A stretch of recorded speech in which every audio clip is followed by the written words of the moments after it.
Welcome to This Is True Really News. If you like This Is True Really News, please like, subscribe, and follow This Is True Really News. And comment on This Is True Really News. I don't know what he's doing. And I'm trying to use the name a lot. They do that in stories so that people... He's caught in a loop. I'm caught in a stoop. Now, where was I? Oh, yes. And if you... Mentioning This Is True Really News every fourth phrase. If you think there's a story that is This Is True Really Newsworthy, please send it to TITR@netradio.network for This Is True Really News. Yeah, no, that he didn't mess up. Go figure. This is True Really News with Scott Combs and Tony Vercanis. All the news you're about to hear is true, Really? as far as you know. Animal antics number one. Yay. Police. It starts with a P. People. People, police. Hey, police are people. That's right, but not all people are police. I get it. It's like thumbs and fingers. I get it. And Soylent Green is people. Have you ever watched that lately? Mm-mm. Yeah. I was going to, and I thought, I remember it fondly. I'm not going to give it a chance to. Yeah, because it would ruin it. Yeah. Sometimes they work out. Other times I'm looking at, I don't need to see that movie ever again. And now this is, I'm going to think of it. People living in the Travis Heights neighborhood, Austin, Texas, are thinking twice about venturing outdoors. Nope, it's not because of the cold. It's not because of the heat. It's a red-shouldered hawk terrorizing pedestrians to the point that U.S. mail delivery has been suspended in the area indefinitely. Okay, now, admittedly, this story happened this summer, but you get the idea. Well, it's kind of like the Australian birds who attack people's heads. They get very territorial. Weird little sparrowy thing that implants things on barbed wire. Impales things on yar. I think it's a Viking bird. Really? I thought it was a Hannibal Lecter bird, but what do I know? Yeah. KTBC TV reported, imagine walking out of your house and knowing that you're going to get punched in the back of the head by an animal with very large, sharp talons. Lovely. Yeah. Alfred DeBarrio said he avoided the hawk on a run because he saw its shadow. So he's getting to be like the bunnies. Pretty much. Sound little air raid things go off. Our bunnies in our backyard are hilarious because there's one that'll lay out in the sun with its front legs crossed like this and just relax. Any shadow goes over, zoom, he's gone. All of a sudden, puff of smoke and everything. We used to have someone in the neighborhood who shall remain nameless. Eric? With a weapon that could be, say, you could put a compressor, and is it repressor, compressor, silencer type thing on it. Oh. And he'd blast bunnies. Ah, he didn't want them in his garden.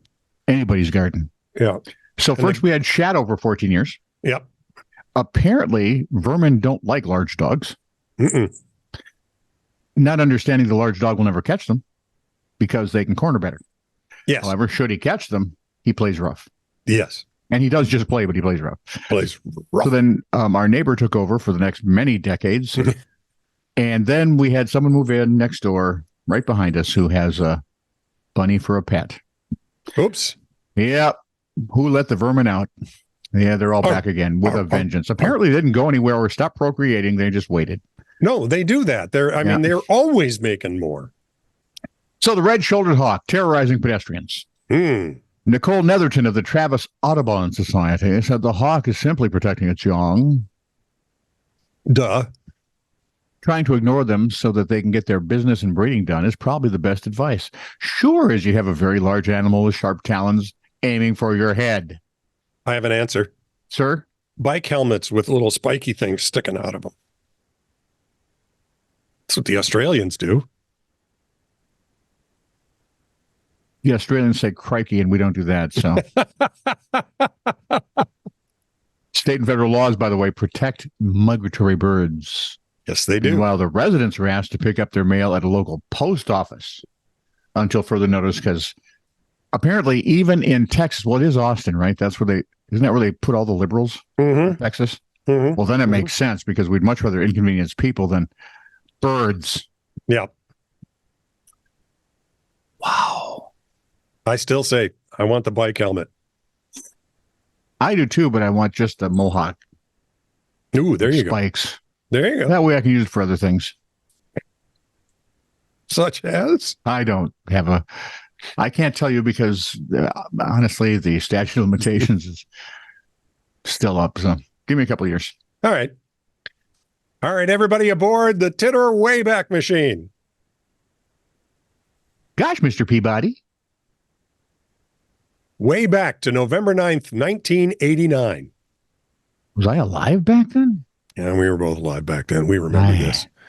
But I didn't know this part. A gaffe uttered by an East German spokesperson.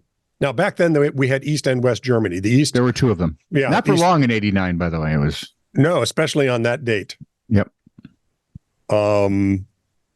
Because USSR was splitting apart. It was just coming apart. They couldn't sustain it financially, and everybody was walking away from them. Yep. German spokesperson Günther Schabowski accelerated the fall of the Berlin Wall on that date. After decades of difficult and dangerous travel between East and West Germany, East German officials sought to loosen restrictions while still maintaining control over the visa application process. However, that would be but in some places. Schabowski, spokesperson for East Germany's Politburo, misinterpreted the notes he was given at a press conference and claimed that travel between the two sides could begin without delay. To which all of East Germany went, oh, crap. What? And you could hear right then you could hear the snapping of hundreds of thousands of suitcases. Right. Shortly after the televised slip-up, massive crowds gathered at the Berlin Wall. Though these groups of travelers initially were held back by guards who were given no specific instructions, typical of a communist state, eventually East Berliners outnumbered the guards to a significant degree, leaving officials no choice but to let people through. What was the main gate? Remember that? There was one huge gate in Berlin. Oh, yeah, I know which one you're talking about. Can't think of it now. Neither can I. But finally, they just said, you know what? Carry on. Yeah, oh, they did. Yep. Every one of the checkpoints opened by midnight. Checkpoint Charlie. That's it.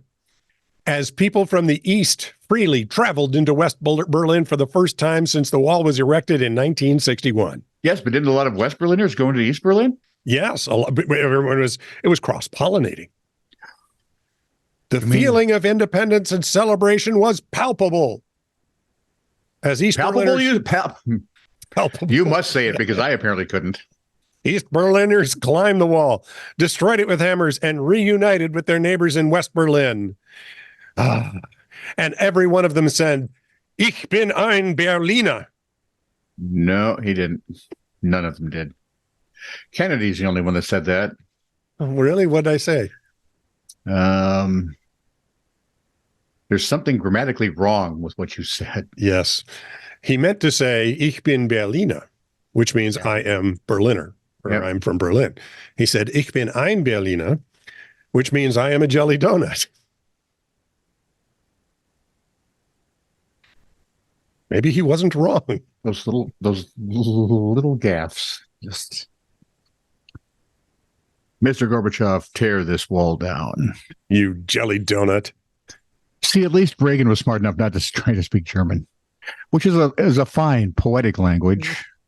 Soft. Ich liebe dich. That's it, by the way. If you ever want to let someone know you care, say Ich liebe dich.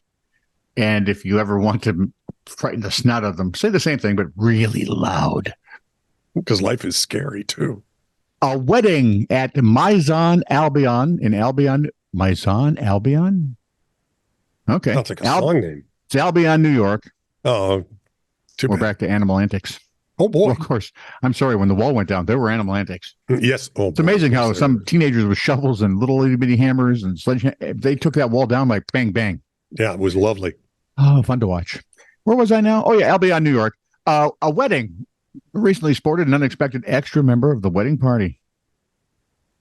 People magazine reported that J, not the name, just the letter, J, a llama, 2 L's, was hired to be a surprise groomsman by the bride's mother, who knew her daughter wants to own a llama farm one day. Llama ranch. Nope. You don't farm llamas. It's the bride's mom. It's the wedding day. So it's up to the bride, and the bride would say ranch. She probably...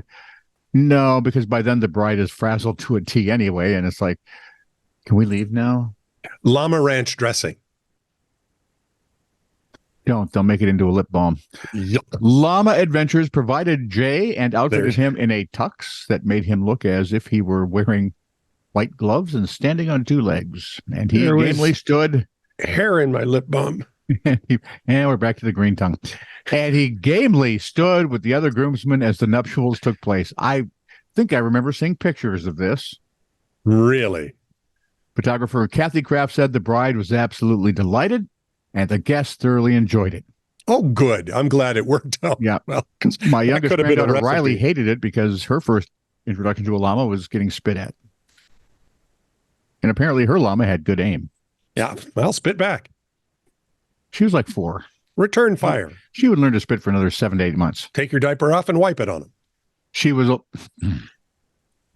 I'm telling her what you said. And maybe not today, maybe not tomorrow, but someday.